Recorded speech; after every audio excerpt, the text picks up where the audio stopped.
PDPC inapenda kuujulisha umma kuwa baada ya dirisha la mwisho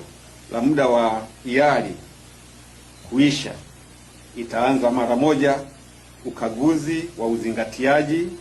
wa sheria kwa taasisi za umma na binafsi zinazokusanya na kuchakata taarifa binafsi. Ukaguzi huu utahusisha kubaini taasisi za umma na binafsi zinazokusanya, kuhifadhi, kuchakata na kusafirisha taarifa binafsi nje ya nchi bila kuzingatia matakwa ya sheria ya ulinzi wa taarifa binafsi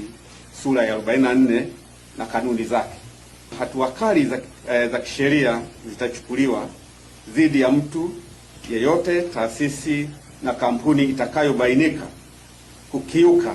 sheria ya ulinzi wa taarifa binafsi sura ya 44, ikiwa ni pamoja na kutoa faini, kifungo na vyote kwa pamoja na kulipa fidia kwa wote watakaoathirika kutokana na ukiukaji wa sheria hii. Vile vile,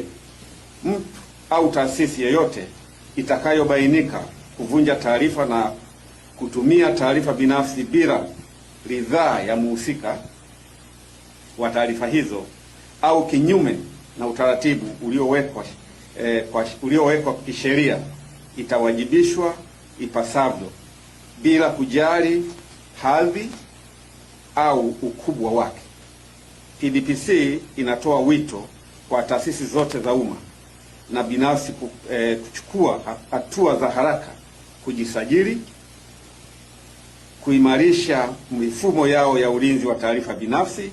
na kuhakikisha uzingatiaji kamili wa sheria, ikiwa ni wajibu wao kwa serikali wa kulinda haki za kikatiba za wananchi, hususan haki ya faragha katika uchumi huu wa kidigitali.